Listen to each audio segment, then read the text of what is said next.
혹시 이것 때문에 오히려 당신의 건강 수명이 단축되고 있다면 어떻게 하시겠어요? 믿기 어렵겠지만 진실입니다. 왜 아무도 이 숨겨진 위험을 말해주지 않았을까요? 오늘 제 이야기는 조금 불편할 수 있습니다. 하지만 외면하시면 안 됩니다. 지금부터 집중하세요. 어느덧 세월이 흘러 환갑, 진갑 맞으신 분들 많으시죠? 60이라는 나이, 참 많은 생각이 드는 때입니다. 한편으로는 이제 좀 쉬면서 하고 싶은 거 해야지 싶다가도 다른 한편으로는 아이고 여기저기 쑤시네. 건강 잘 챙겨야 할 텐데 하는 걱정도 드실 겁니다. 그럴 때 주변에서 들려오는 말이 있습니다. 건강검진 꼭 받아라. 정기적으로 해야 한다는 말입니다. 자녀에게 짐이 되고 싶지 않아서, 배우자와 건강한 노년을 보내고 싶어서 건강검진 받아볼까? 많이들 생각하실 거세요. 물론 틀린 말은 아닙니다. 그런데 이런 생각은 안 해보셨어요? 나라에서 해주는 검진 말고도 비싼 돈 주고 이것저것 다 받아야 하나? 검사 결과 나올 때까지 괜히 마음 졸이고 결과표 봐도 뭐가 뭔지 모르겠고 옆집 사람이 좋다니까 나도 받아야 하나? 라는 고민 다들 해보셨죠? 저는 올해 72세의 가정의학과 현역 의사이자 명예교수 박진우입니다. 평생의사 박진우가 건강검진에 대한 진실, 속 시원하게 말씀드리려고 합니다. 건강검진 무조건 많이 받는다고 좋은 게 아닙니다. 오히려 60대부터는 나에게 맞지 않는 검사 때문에 괜한 걱정만 늘거나 긁어 부스럼 만드는 일도 있습니다. 어떻게 하면 건강검진을 똑똑하게 받는지 알려드립니다. 그리고 검사보다 더 중요할 수 있는 진짜 건강 비결은 무엇인지 제 경험과 이웃들 이야기를 섞어서 알기 쉽게 풀어드리겠습니다. 저도 큰 병을 앓고 나서야 알았습니다. 오래 사는 것보다 하루하루 즐겁게 내 몸 편안하게 사는 게 진짜 건강이라는 걸요. 건강검진으로 미리 병을 발견하는 건 참 좋은 일입니다. 그런데 문제는 젊은 사람한테나 필요한 검사까지 60대 넘어서도 모두 똑같이 하도록 짜여 있는 경우가 많다는 겁니다. 우리 몸은 나이 들면서 젊을 때와는 달라지는데 말이죠. 가장 큰 문제는 긁어 부스럼 만드는 진단이 나올 수 있다는 겁니다. 무슨 말이냐면 나이가 들면 몸에 작은 물혹이나 흉터 같은 게 생길 수 있어요. 암도 아니고 그냥 그대로 둬도 아무 문제 없는 경우가 대부분입니다. 그런데 검사에서 이런 게 딱 나오면 어떻겠습니까? 당장 혹시 암인가? 큰 병인가? 싶어서 잠도 못 자고 걱정이 태산 같아집니다. 그러면 의사는 또 정확히 알아보자며 CT다, MRI다, 조직검사다. 더 힘들고 비싼 검사를 하자고 하죠. 병원에서 하루 종일 밥도 제대로 못 먹고 이리저리 다니며 그렇게 고생했는데 결과는 아무것도 아니었다. 괜찮다, 이런 경우 정말 많습니다. 괜한 걱정하느라 마음고생만 하고 돈 쓰고 몸 축나는 거죠. 제 친구 중에 건강 염려증이 좀 있는 친구가 있습니다. 60 넘어서 자녀들의 성화에 못 이겨 종합검진을 비싸게 받았습니다. 결과가 나왔는데 폐에 작은 점 같은 게 보인다고 나왔어요. 의사는 암일 가능성은 거의 없지만 6개월 뒤에 다시 찍어보자고 했죠. 그 친구와 가족들 6개월 동안 얼마나 불안해했는지 모릅니다. 혹시 폐암일까봐 잠도 설치고 입맛도 잃고요. 그렇게 6개월을 매일같이 걱정으로 보냈습니다. 결국 6개월 뒤 다시 찍어보니 똑같았어요. 그냥 오래된 흉터 같은 거였죠. 의사 말로는 아무 문제 없다는데 그 친구는 6개월 동안 마음고생한 것 때문에 기운이 쏙 빠졌다고 하더라고요. 이런 게 바로 제가 말씀드린 긁어 부스럼입니다. 검사를 하다 보면 여러 경우가 있습니다. 병이 없는데 있다고 나오는 경우도 있고 반대로 병이 있는데 없다고 나오는 경우도 있습니다. 그러니 검사 결과 하나하나에 너무 매달릴 필요는 없습니다. 60대부터는 남들이 하니까 많이 하면 좋겠지 하는 생각은 버리시고 나에게 진짜 도움이 되는 검사만 골라서 받는 지혜가 필요합니다. 건강검진도 이제 알뜰하게 할 때입니다. 그렇다고 검사를 아예 받지 말라는 건 절대 아닙니다. 다만 남들이 다 받는 흔한 검사 말고 60대에 특히 중요하지만 놓치기 쉬운 점검 항목들이 있습니다. 제가 중요하다고 생각하는 것들, 그리고 여러분의 주치의 선생님과 꼭 상의해 보시라고 권하고 싶은 것들 위주로 새롭게 알려드리겠습니다. 오늘 제가 강조드리고 싶은 첫 번째 필수 검사는 바로 폐 기능 검사입니다. 우리가 살아가면서 얼마나 많은 숨을 들이쉬고 내쉬는지 생각해 보신 적 있으신가요? 이 숨쉬는 기능, 즉 폐 기능은 나이가 들면서 자연스럽게 조금씩 떨어지기 마련입니다. 폐의 탄력도 줄고 숨쉬는 통로도 예전 같지 않죠. 그런데 여기에 더해서 젊은 시절부터 오랜 기간 담배를 태우셨거나 최근 들어 부쩍 숨쉬기가 답답하고 이유 없는 기침이나 가래가 잦아지신 분들이 계시다면 이건 그냥 나이 탓으로만 돌릴 일이 아닙니다. 폐가 보내는 중요한 신호일 수 있습니다. 폐 기능 검사는 아주 간단하면서도 중요한 정보를 우리에게 알려줍니다. 어르신들이 숨을 얼마나 깊이 들이마시고 힘껏 내쉴 수 있는지, 즉 폐활량이 어느 정도 되는지, 또 숨이 지나다니는 길, 기도가 좁아지거나 막힌 곳은 없는지를 확인하는 검사입니다. 이 검사를 통해 우리는 만성 폐쇄성 폐질환, 영어로는 COPD라고 불리는 무서운 병을 초기에 발견할 수 있습니다. 이 COPD는 기관지가 좁아지고 폐 실질이 파괴되면서 점점 숨쉬기가 힘들어지는 병인데 한번 나빠지면 이전 상태로 완전히 되돌리기 어렵기 때문에 조기 발견과 관리가 무엇보다 중요합니다. 검사 방법도 생각보다 아주 간단합니다. 우리들 생일 케이크 촛불 끄실 때 후 하고 힘껏 부시죠? 그것과 비슷합니다. 코를 살짝 막고 검사 기계의 작은 튜브를 입에 문 뒤에 제 지시에 따라 숨을 최대한 깊게 들이마셨다가 있는 힘껏 빠르고 길게 후 하고 끝까지 내쉬면 됩니다. 몇 차례 반복해서 가장 정확한 수치를 얻게 되죠.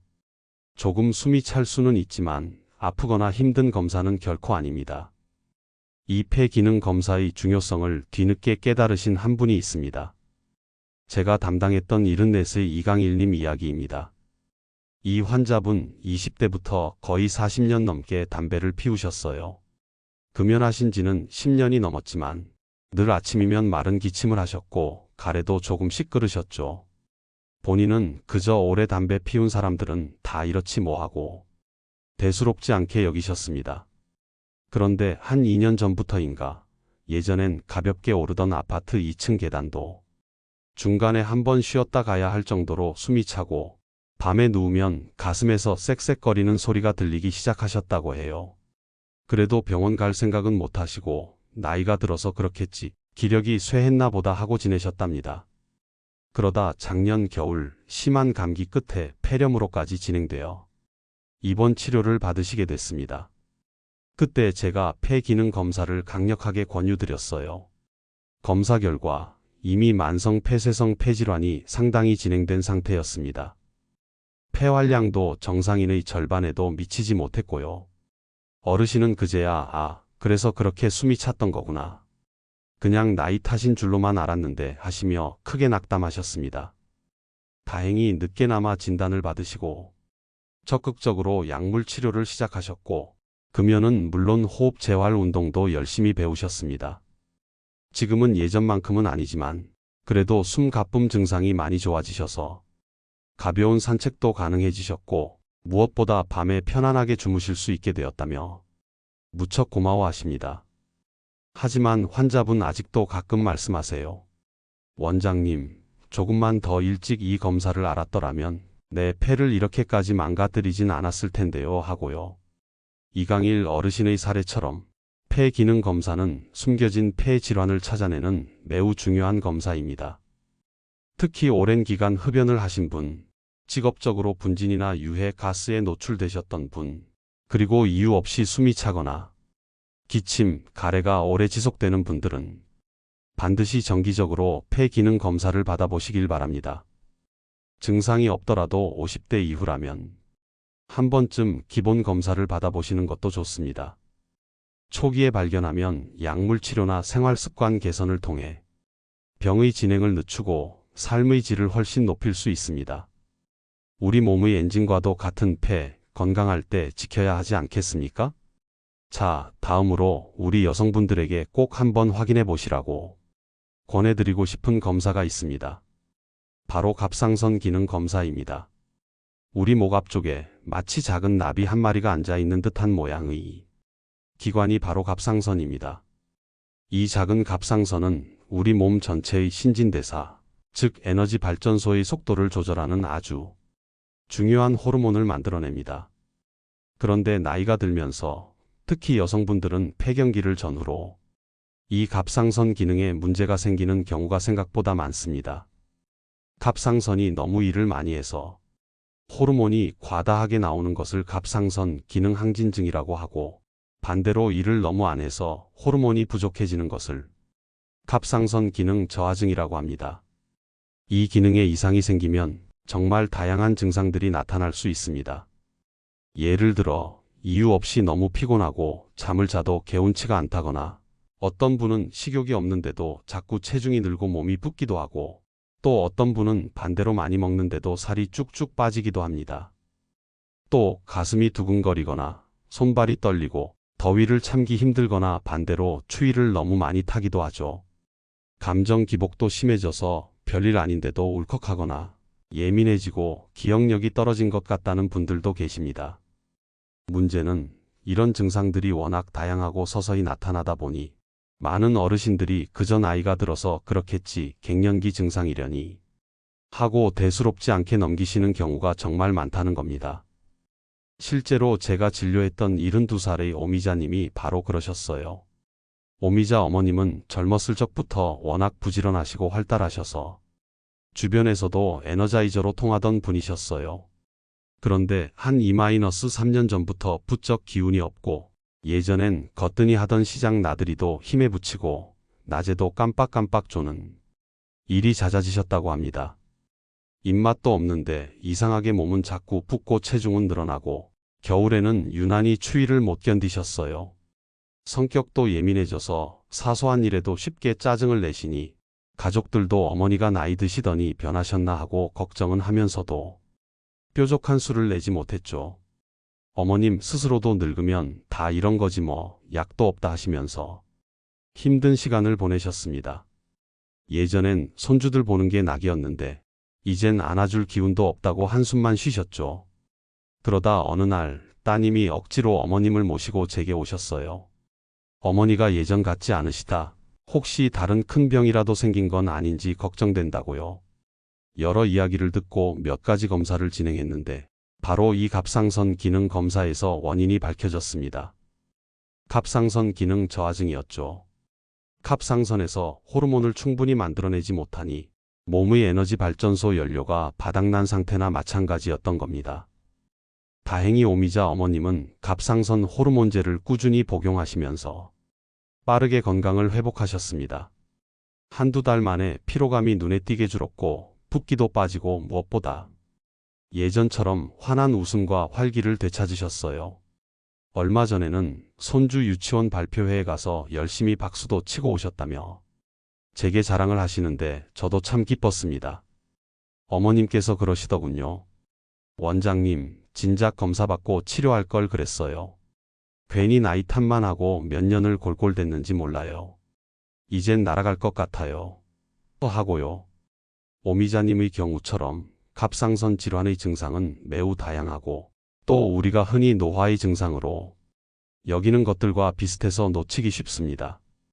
하지만 간단한 피검사 하나로 정확한 원인을 찾고 적절한 치료를 받으면 삶의 질이 확연히 달라질 수 있습니다. 그러니 혹시 설명하기 어려운 피로감, 체중 변화, 심한 감정, 기복 등이 지속된다면 나이 때문이겠지 하고 혼자 판단하지 마시고 꼭 가까운 병원에 가셔서 의사 선생님과 상의하시고 갑상선 기능 검사를 받아보시길 권합니다. 특히 우리 여성분들 잊지 마십시오. 셋째, 우리 몸의 정수기, 콩팥 기능 검사입니다. 콩팥은 혈액 속 노폐물을 걸러내 소변으로 배출시키고 체내 수분과 염분 균형을 맞추는 등 생명 유지에 필수적인 역할을 합니다. 하지만 이 중요한 콩팥은 나이가 들거나 특히 혈압이나 당뇨 같은 만성질환이 있으면 기능이 서서히 소리 없이 나빠질 수 있습니다. 문제는 초기에는 아무런 증상이 없다는 것입니다. 그래서 침묵의 장기라고도 불리죠. 간단한 피검사와 소변 확인 등을 통해 콩팥이 제 역할을 잘하고 있는지 정기적으로 확인하는 것이 무엇보다 중요합니다. 콩팥 건강은 단순히 비뇨기계 문제를 넘어 전신 건강과 직결되기 때문입니다. 제가 오랫동안 봐왔던 72살의 박선영 어머님 이야기를 해드릴게요.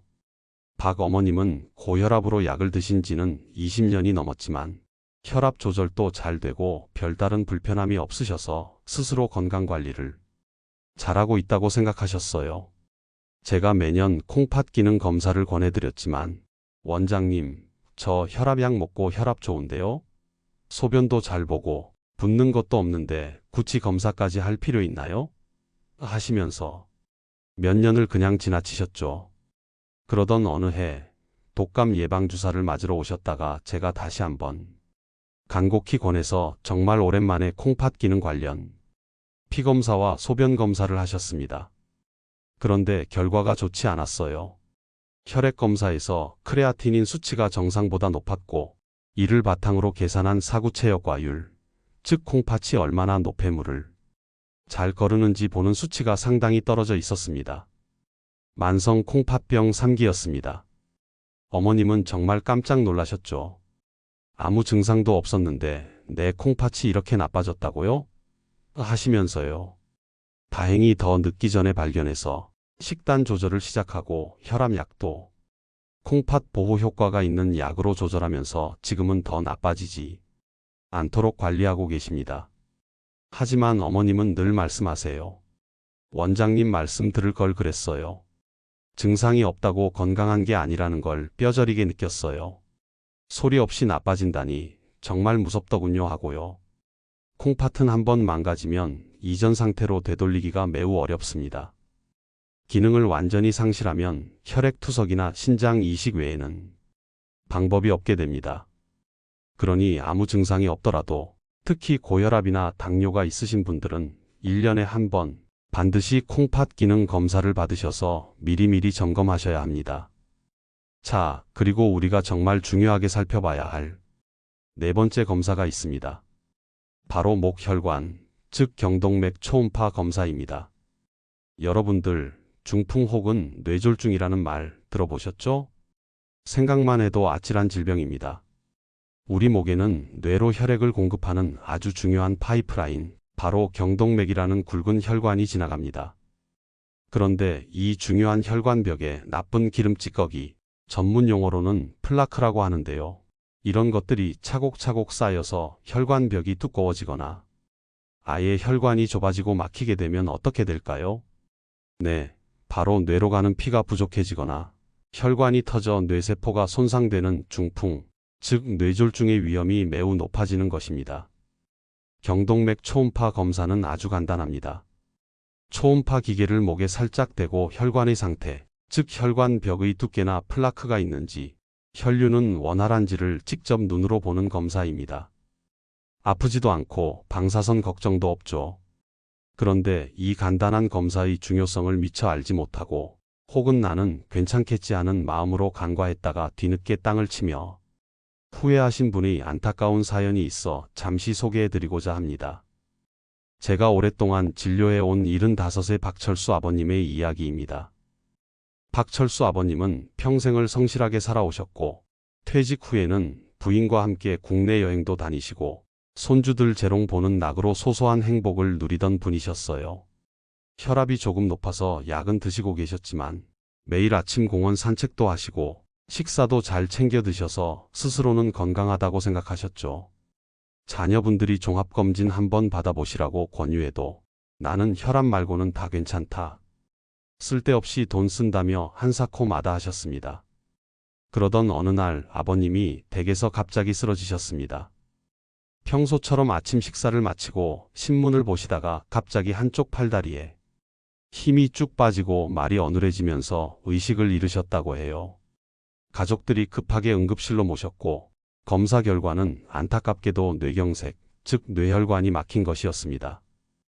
응급처치로 다행히 생명은 건지셨지만 오른쪽 팔다리에 마비가 왔고 말씀을 제대로 하기 어려워하셨습니다. 나중에 정밀 검사를 해보니 환자분의 목혈관, 경동맥이 기름 찌꺼기로 인해 절반 이상 심하게 좁아져 있었습니다. 그 좁아진 혈관에서 혈전, 즉 피떡이 떨어져 나가 뇌혈관을 막았던 것이죠. 재활 치료를 받으시면서 박 어르신은 제 손을 잡고 하염없이 우셨습니다. 원장님, 그때 자식들 말 듣고 검사 한 번만 받아볼 걸 그랬습니다. 이 나이에 자식들한테 집만 되는 것 같아 매일 밤 잠을 못 이룹니다 하고요.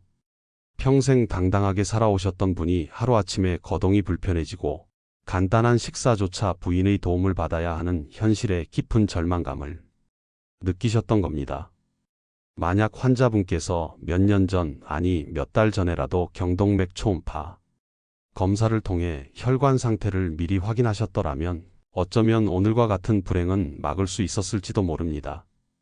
혈관에 쌓인 찌꺼기가 발견되었다면 생활 습관 개선은 물론이고 적극적인 약물 치료나 경우에 따라서는 간단한 시술을 통해 뇌졸중의 위험을 크게 낮출 수 있었을 테니까요. 그래서 제가 다시 한번 강조드립니다. 이 경동맥 초음파 검사는 특히 고혈압, 당뇨, 고지혈증과 같은 만성질환을 가지고 계시거나 오랜 기간 담배를 피우신 분들, 그리고 가족 중에 뇌졸중 환자가 있었던 분들이라면 아무런 증상이 없더라도 중풍 예방 차원에서 반드시 의사와 상의하여 정기적으로 받아보시는 것이 좋습니다. 소 잃고 외양간 고친다는 속담이 있죠. 우리 몸의 건강도 마찬가지입니다. 미리 대비하고 예방하는 것만이 건강한 노년을 지키는 가장 확실한 길입니다. 다섯째는 예방접종 점검입니다. 이것은 직접적인 검사는 아니지만 제가 60대 이후 건강관리에 있어 검사만큼, 아니 어쩌면 그보다 더 중요하다고 강조하는 부분입니다. 나이가 들면 우리 몸의 군대, 즉 면역력이 젊을 때보다 약해져서 똑같은 세균이나 바이러스에 감염되어도 훨씬 심하게 앓거나 치명적인 합병증으로 이어질 수 있습니다. 젊을 때는 가볍게 지나갈 감기 몸살도 어르신들에게는 폐렴으로 이어져 생명을 위협할 수 있는 것이죠. 대상포진, 폐렴구균 예방주사는 꼭 챙겨 맞으시는 게 좋습니다. 특히 대상포진은 한번 앓고 나면 신경통으로 평생 고생하실 수 있는 무서운 병입니다. 파상풍 주사도 10년에 한 번씩 추가 접종이 필요하고요. 물론 매년 맞는 독감 주사는 기본 중의 기본입니다. 제 환자분이셨던 70살의 강희수 할머니께서는 평소 건강관리를 잘 하셨는데 대상포진 예방접종을 설마 내가 걸리겠어 하고 미루셨어요. 그러다 그해 여름 얼굴 부위에 대상포진이 발병했습니다. 눈 주변까지 발진이 생겨 시력 손실 위험도 있었고 무엇보다 그 통증이 정말 말로 다 할 수 없었다고 합니다. 바늘 수천 개로 온 얼굴을 찌르는 것 같았다. 밤마다 너무 아파서 울었다고 하시더군요. 다행히 치료는 잘 받으셨지만 몇 달간 신경통으로 고생하셨고 지금도 가끔씩 욱신거린다고 하세요. 할머니는 늘 말씀하십니다.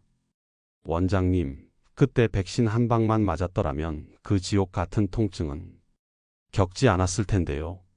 다른 건 몰라도 대상포진 주사는 꼭 맞으라고 주변에 이야기하고 다닙니다 하고요. 강희수 할머니의 말씀처럼 예방접종은 가장 효과적이고 안전하게 감염병을 예방하는 방법입니다. 내가 어떤 예방주사를 맞아야 하는지, 마지막으로 맞은 지 얼마나 되었는지 잘 모르시겠다면 주저하지 마시고 오늘이라도 병원에 가셔서 의사 선생님과 꼭 한번 상의하시고 필요한 접종을 챙기시길 바랍니다. 여섯째, 우리 몸 전체 건강의 시작점이라고 할 수 있는 치과 검진입니다. 이가 없으면 잇몸으로 산다는 말은 정말 옛말입니다. 치아 건강은 단순히 음식을 잘 씹어 소화시키는 것을 넘어 영양 섭취, 정확한 발음, 외모 자신감, 그리고 더 나아가 전신 건강과도 아주 밀접한 관련이 있습니다. 잇몸병, 즉 치주질환이 심하면 그 염증 물질이 혈관을 타고 돌아다니면서 심장병이나 당뇨병, 심지어 치매의 위험까지도 높인다는 연구 결과가 계속해서 나오고 있습니다. 그런데도 많은 어르신들이 치과 가는 것을 두려워하시거나 나이 들면 이가 약해지는 건 당연하다고 생각하며 방치하시는 경우가 많습니다. 80살의 이만복 할아버지 이야기를 해드릴게요. 할아버지는 몇 년 전부터 어금니 몇 개가 빠져 부분 틀니를 사용하셨는데 영 불편하고 아프다며 잘 끼지 않으셨어요. 치과에 가서 제대로 손보는 것도 미루셨죠. 그러다 보니 제대로 씹을 수가 없어서 점점 부드러운 음식, 국이나 죽 종류만 드시게 되었습니다. 자연스레 식사량도 줄고 영양 섭취도 부실해지셨죠. 예전엔 정정하시던 분이 부쩍 기운도 없고 체중도 줄고 외출도 꺼리시게 되었습니다. 걱정이 된 따님이 할아버지를 모시고 저희 병원과 연계된 치과에 가셨습니다. 검진 결과 남아있는 치아에도 잇몸병이 심했고 틀니도 전혀 맞지 않는 상태였습니다. 다행히 몇 달에 걸쳐 잇몸 치료를 받으시고 할아버지 입에 꼭 맞는 새 틀니를 맞추셨습니다. 그 후로 할아버지는 정말 다른 분이 되셨어요. 예전처럼 고기도 잘 드시고 과일도 맛있게 드시니 얼굴에 혈색이 돌고 기운도 넘치셨습니다. 원장님, 이가 편하니 밥맛도 좋고 소화도 잘 되고 온몸에 힘이 나는 것 같아요. 먹는 게 이렇게 중요한지 몰랐네. 치과 무서워 말고 진작 올 걸 그랬어요. 하시며 환하게 웃으시던 모습이 아직도 생생합니다. 이만복 할아버지처럼 치아 건강은 삶의 질과 직결됩니다. 아무 증상이 없더라도 최소 6개월에서 1년에 한 번은 꼭 치과에 가셔서 스케일링도 받으시고 잇몸 상태나 충치, 구강암 검사 등을 꼼꼼하게 점검하셔야 합니다. 틀니나 임플란트를 하신 분들은 더 자주 방문하셔서 관리를 받으셔야 하고요. 건강한 치아로 맛있게 식사하고 환하게 웃는 것, 그것이 바로 건강한 노년의 기본입니다. 자, 이렇게 60대에 놓치기 쉽지만 중요한 점검 항목들을 알아봤습니다. 하지만 제가 오늘 정말 강조하고 싶은 것은 지금부터입니다. 검사 결과 숫자에 너무 신경 쓰기보다는 우리의 하루하루를 건강하게 만드는 생활 속 습관이야말로 진짜 건강의 핵심입니다. 제가 수십 년간 의사로 살면서 또 제 자신이 아파보면서 깨달은 병 없이 오래 사는 비결, 60대 건강의 진짜 열쇠 5가지를 하나씩 알려드리겠습니다. 꼭 기억해 두셨다가 오늘부터 하나씩 실천해 보세요. 첫째, 넘어지지 않게 집안 환경 살피기. 나이 들면 살짝 넘어져도 크게 다칩니다. 운동으로 균형 감각 키우는 것도 중요하지만 집안을 안전하게 만드는 것도 필수입니다. 밤에 화장실 갈 때 어둡지 않게 작은 등을 켜두시고 미끄러운 발판이나 걸려 넘어지기 쉬운 문턱은 없는지 살펴보세요. 욕실에는 미끄럼 방지 매트를 깔고 필요하다면 벽에 손잡이를 다는 것도 좋습니다. 작은 점검 하나가 큰 사고를 막습니다. 저희 옆집 할머니는 밤에 화장실 가시다가 몇 번 넘어질 뻔하셨대요. 그래서 아들, 딸들이 와서 화장실이랑 복도에 센서 등을 달아드렸는데 그 뒤로는 밤에도 안심하고 다니신다고 참 좋아하시더라고요. 이런 작은 배려가 정말 중요합니다. 둘째, 약 똑똑하게 챙겨 먹기. 혹시 여러 병원 다니시면서 약을 너무 많이 드시고 계시진 않나요?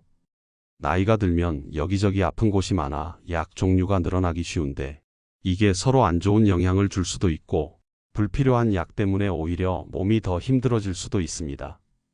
내가 먹는 약이 무엇인지 정확히 알고 꼭 필요한 약인지, 용량은 적절한지 정기적으로 의사나 약사와 상담하는 것이 중요합니다. 병원 가실 땐 지금 먹고 있는 약 목록을 꼭 챙겨가서 보여주세요. 여러 병원 다니시면서 혈압약, 당뇨약, 관절약 등등 약을 한 움큼씩 드시던 환자분이 계셨어요. 그런데 늘 기운이 없고 어지럽다고 하셨죠. 제가 하루는 드시는 약을 전부 가져와 보시라고 해서 살펴보니 비슷한 효과의 약이 중복되거나 꼭 필요하지 않은 약도 있더라고요.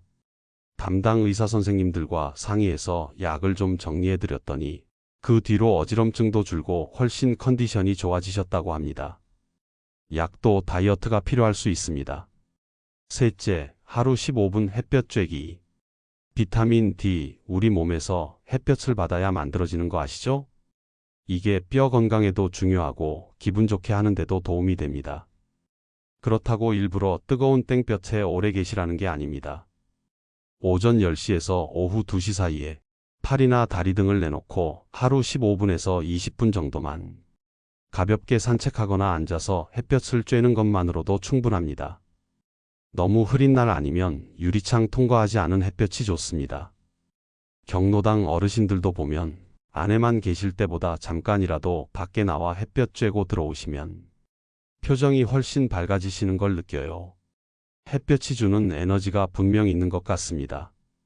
너무 덥거나 추운 날 아니면 잠깐씩이라도 꼭 햇볕을 만나보세요. 넷째, 담배는 끊고 술은 조금만. 이건 뭐 두말하면 잔소리죠. 담배는 백해무익. 지금이라도 늦지 않았습니다. 끊으면 무조건 몸이 좋아집니다. 술 역시 마찬가지입니다. 60 넘어서는 간 기능도 떨어지기 때문에 술이 더 몸에 해롭습니다. 정 드시고 싶다면 남자는 하루 2잔, 여자는 1잔 이하로 줄이시고 매일 마시는 습관은 피하시는 게 좋습니다. 건강하게 오래 사시려면 술, 담배와는 거리를 두셔야 합니다. 60 넘어서 금연에 성공하신 분 이야기가 생각나네요.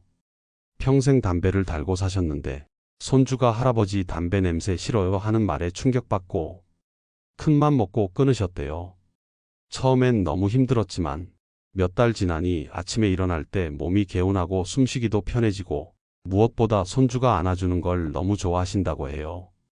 건강도 찾고 가족 사랑도 얻으신 거죠. 정말 대단하십니다. 다섯째, 나만의 쉼시간 갖기. 바쁘게 사는 것만이 좋은 건 아닙니다. 하루 중 잠깐이라도 조용히 눈을 감고 깊게 숨을 쉬거나 좋아하는 음악을 듣거나 따뜻한 차 한 잔 마시면서 멍하니 창밖을 보는 시간을 가져보세요. 복잡한 생각을 잠시 멈추고 온전히 쉬는 거죠. 이런 시간이 쌓이면 스트레스도 줄고 마음의 여유도 생깁니다. 꼭 거창한 명상이 아니어도 좋습니다. 나만의 방식으로 편안하게 쉬는 시간을 매일 확보해 보세요. 매일 텃밭에서 화초 가꾸는 재미에 푹 빠지신 저희 장모님이 생각나네요. 흙 만지고 풀 뽑고 물 주면서 식물들이 자라는 걸 보면 그렇게 마음이 편안해지신대요. 다른 걱정거리 다 잊어버린다고 하시더라고요. 이렇게 내가 좋아하는 일에 집중하면서 얻는 평온함이 바로 최고의 휴식 아닐까요? 결론적으로 60 넘어서는 건강을 너무 어렵게 생각할 필요 없습니다. 물론 아프면 병원 가고 필요한 검사도 받아야죠. 하지만 그것보다 더 중요한 건 내 몸을 아끼고 매일매일 즐겁게 사는 방법을 찾는 겁니다. 단순히 병 없이 오래 사는 게 목표가 아니라 오늘 하루 내가 하고 싶은 일을 하고 만나고 싶은 사람을 만나고 맛있게 밥 먹고 편안하게 잠잘 수 있는 것. 이게 바로 진짜 건강 아니겠습니까? 오늘 제 이야기가 여러분의 건강한 삶의 작은 보탬이 되었기를 바랍니다. 다 같이 건강하고 신나게 인생 2막을 즐기시기를 제가 진심으로 응원하겠습니다. 더 궁금한 점을 댓글로 남겨주시면 언제든 답변 드리겠습니다. 구독과 좋아요를 눌러 주위 사람들에게 알려주세요. 다 같이 건강한 생활을 하실 수 있습니다.